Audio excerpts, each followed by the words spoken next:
Olá!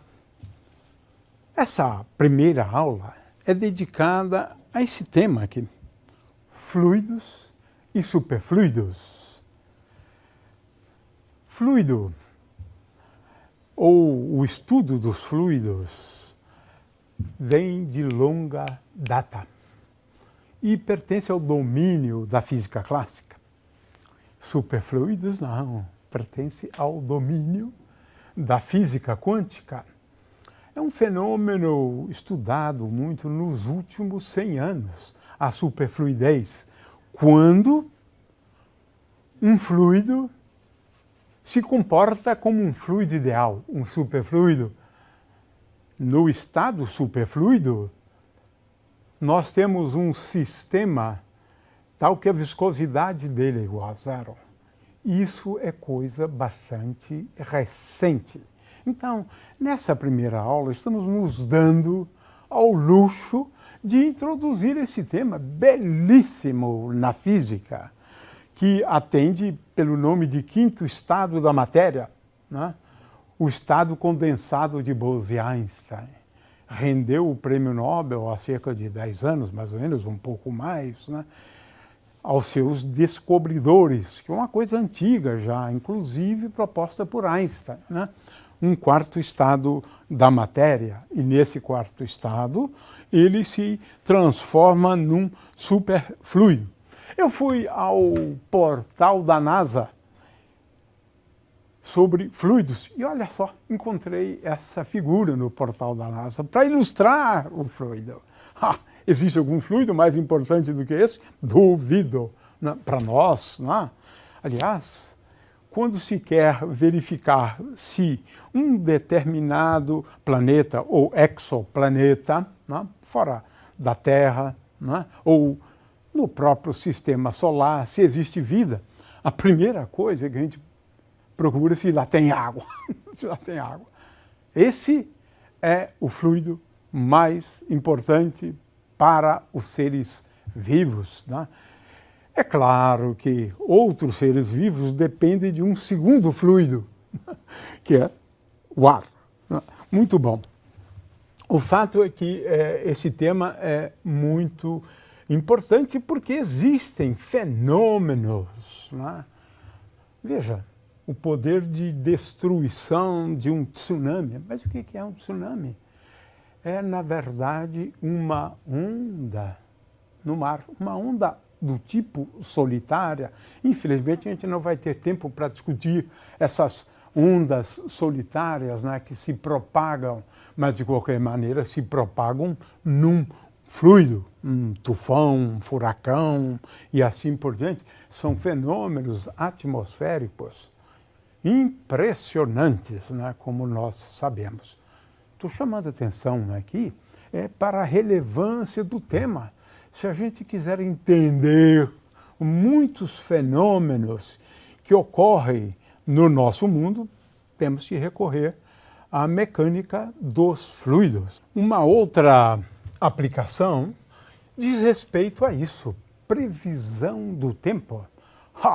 Aqui as equações são muito difíceis de serem resolvidas, equações não lineares, de forma que é muito difícil obter soluções analíticas. Devemos recorrer, como todos sabemos, a métodos numéricos, de forma que a previsão do tempo requer instalações, né? Requer todo um conjunto de computadores, né? Uma infraestrutura computacional parruda para que a gente consiga obter soluções não analíticas, numéricas, né?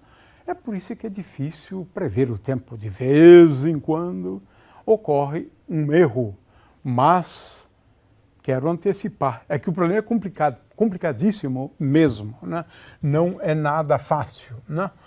Ora, temos aplicações aqui do movimento, por exemplo, de um fluido, né? Que é, na realidade, as correntes marítimas, né?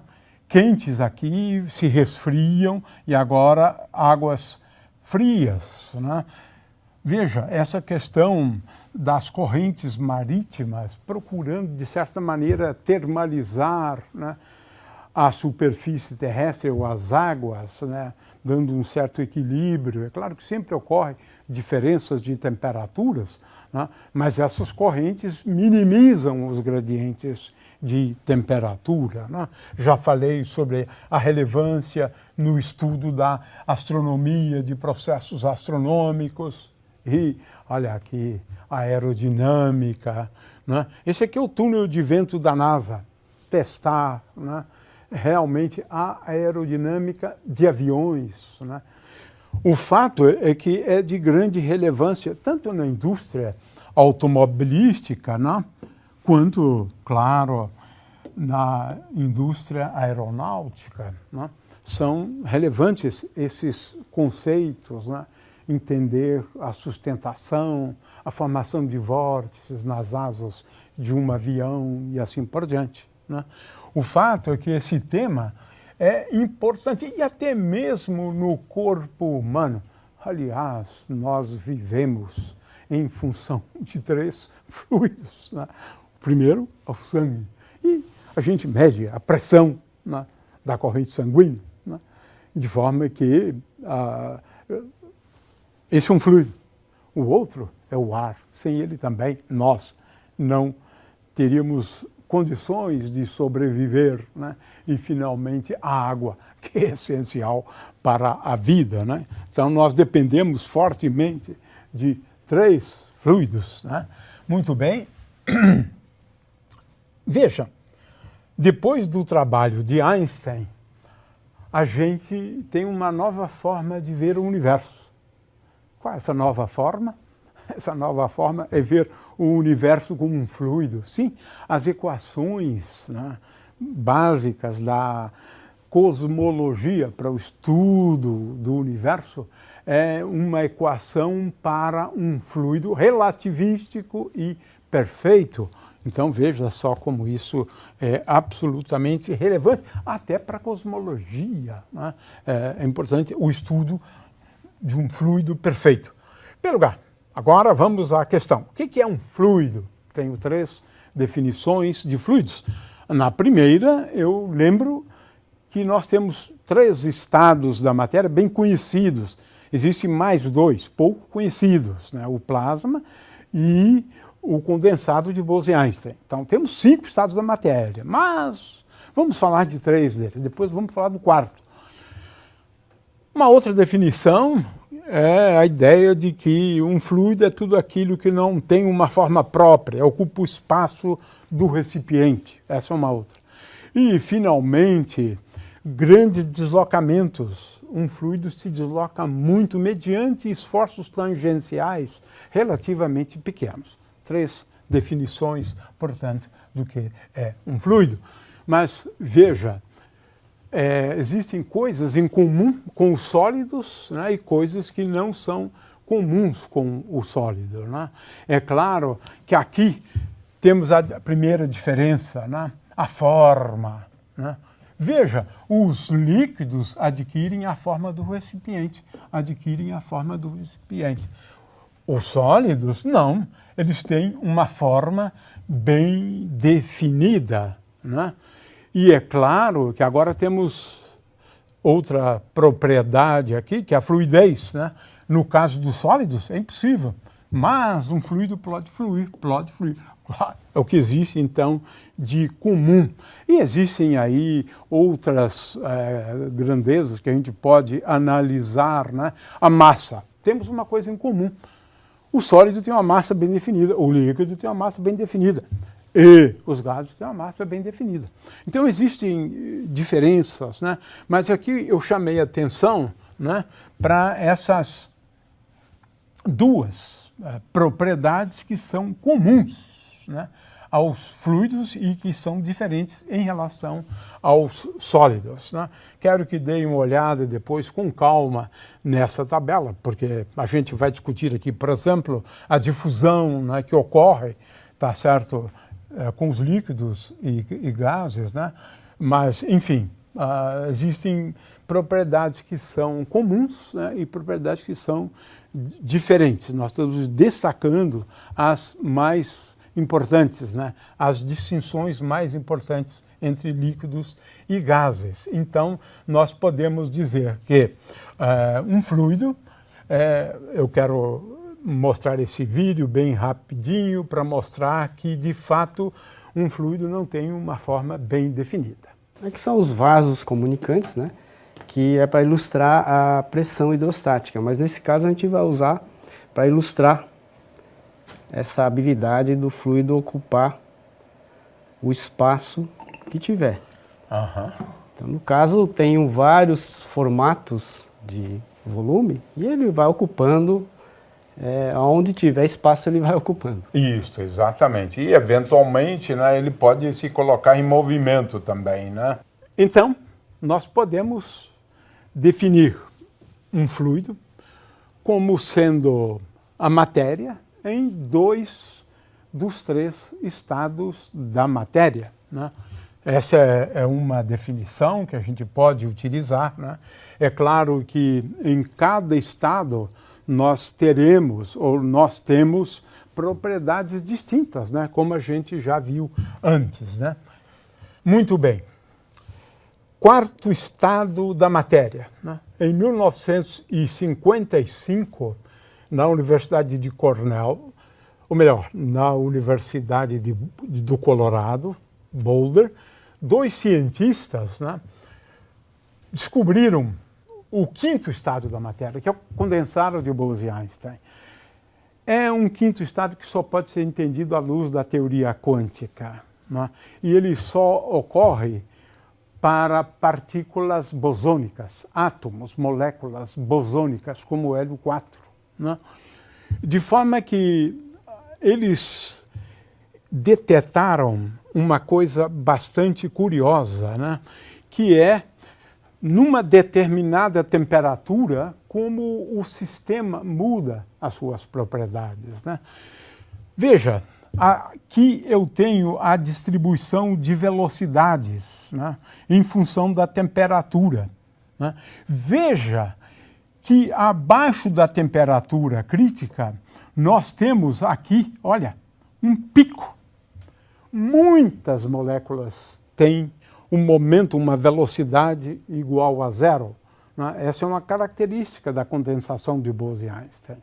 É a ocupação macroscópica do estado fundamental, no qual a energia cinética é muito pequena, né? Aqui temos também uma temperatura ligeiramente superior. Então, esse aqui é praticamente um resultado que deram a eles o prêmio Nobel, tá certo? Por quê? Descobriram um 4º estado da matéria previsto por Bose e por Einstein, né? E isso há cerca de mais de 100 anos atrás, né? O fato é que esse 5º estado da matéria, ele foi descoberto recentemente, na realidade. E ele corresponde à ocupação macroscópica do estado fundamental, o que é possível só para partículas bosônicas, né? E ele só foi confirmado experimentalmente muito tempo, né, depois de Einstein. Mas esse é um estado curioso, é um superfluido. O hélio 4 exibe essa propriedade abaixo de 2,7 graus Kelvin, bem baixas temperaturas. Esse 4º estado, ele realmente requer temperaturas baixíssimas, olha só, 170 nanokelvins, por exemplo, né? De forma que a bem baixas temperaturas, o hélio 4 se torna um superfluido, ou seja, um fluido ideal, um fluido perfeito, né? E só a essas temperaturas.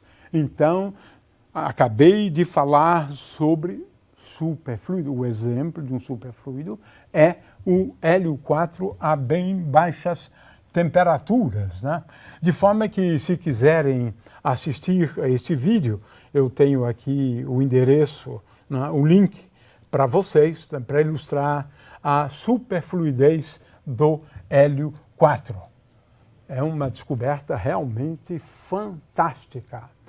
Alguns fluidos podem se tornar fluidos perfeitos, fluidos ideais, superfluidos, diríamos, né? Superfluidos, né? Mas isso acontece só no quinto estado da matéria. Muito bem, a outra definição é o movimento do fluido, de um fluido, mediante pequenas forças tangenciais, porque o que é importante aqui é o tangencial, né? É o que é feito aqui com a mão, né? Com a mão. E o que acontece é que quando eu faço um esforço tangencial, o fluido se coloca em movimento e praticamente não para esse movimento, né?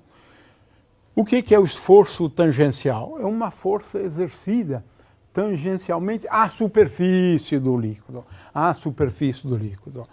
E o que é importante também que se entenda é que mediante esse esforço tangencial, o fluido vai se mover, mas apresentando uma característica muito interessante, qual seja a velocidade. A velocidade depende da altura aqui, né?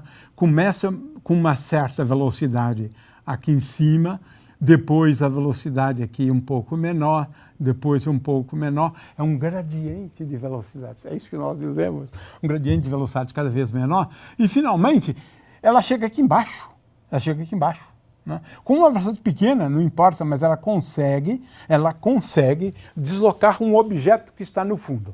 Então, vamos ver esse vídeo até o ponto, né, em que realmente esse objeto no fundo se movimenta. É isso. Uma experiência interessante que é movimentar o fluido e com isso o corpo também se movimentar lá dentro.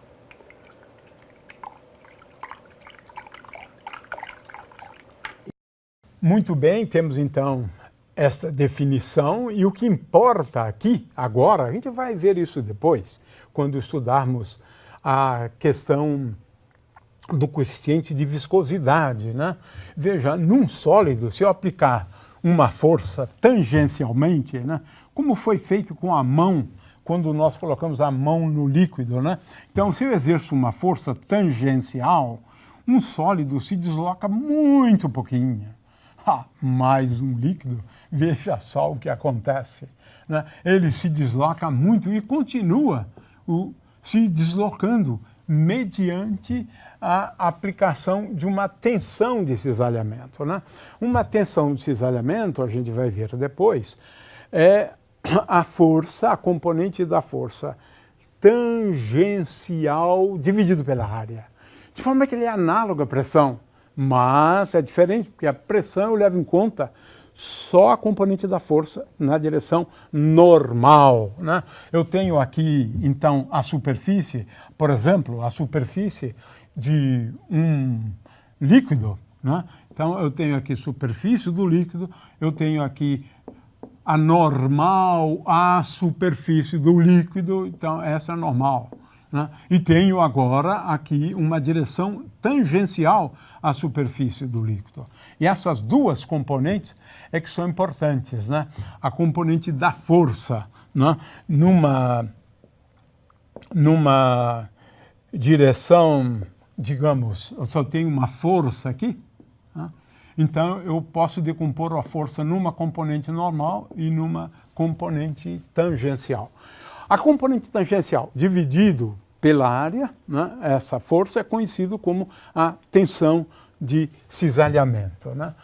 O fato é que a gente trata um fluido, na realidade, no limite do contínuo, né? Ou seja, a gente despreza o aspecto discreto da matéria, né? Mas é assim que a gente faz e dá certo, né? É claro que a gente precisa considerar, né, por exemplo, o livre caminho médio, né, que é essa distância andada por uma molécula e dividida pela dimensão característica do continente, né? Isso aqui tem que ser menor do que 1. E isso, então, é o limite do contínuo, vale a aproximação do contínuo. É claro que os objetos ali estão em movimento, os átomos estão em movimento, mas o nosso problema é um movimento do fluido como um todo. Então, é esses cuidados que a gente precisa levar em conta, né?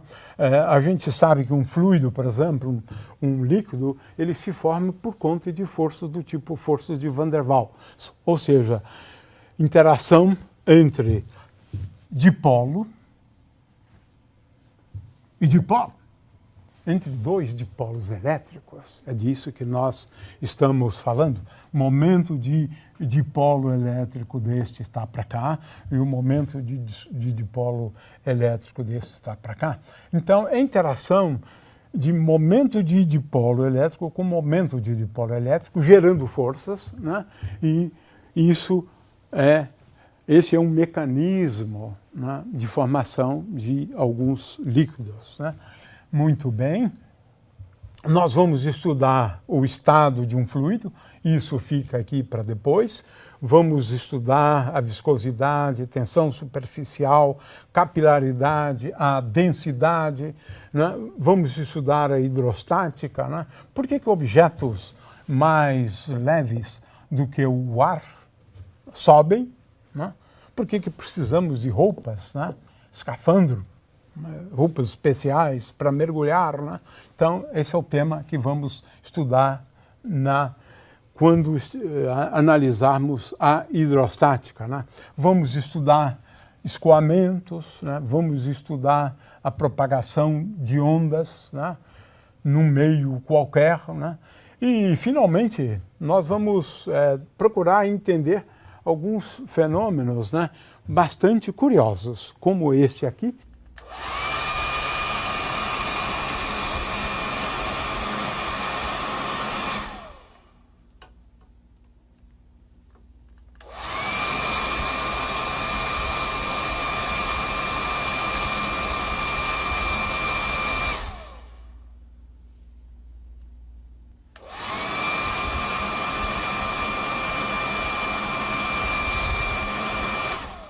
De qualquer maneira, nós vamos analisar a dinâmica. Agora estamos falando de coisas difíceis, né? Estudar a dinâmica de um fluido é difícil, porque nós lançamos mão de leis de conservação. Algumas delas, na verdade, são muito semelhantes, né? Ou a gente faz uso até das leis de Newton, considerando um pequeno elemento de volume do fluido, né? A gente lança mão das leis da termodinâmica e eu quero chamar a atenção, então, para a necessidade do domínio de certos conceitos, né? De certos conceitos matemáticos, né? Essa disciplina, muitas vezes, né, uma parte dela é estudada numa outra disciplina que recebe o nome de fenômenos de transporte, né? Onde a gente estuda o transporte de massa, o transporte de momento linear, e aqui nós estamos falando da mecânica dos fluidos, né? Agora, o transporte de energia, de calor, aí sim já é de interesse mais dessa disciplina. Ela é um pouco diferente, mas tem algumas coisas em comum com essa disciplina, fenômenos de transporte. O fato é que demos aqui um apanhado do que a gente vai estudar, a motivação em relação a esse tema. E essa é uma aula bastante introdutória, é claro, e a seguir nós vamos começar a falar de conceitos, né, que são importantes na mecânica dos fluidos.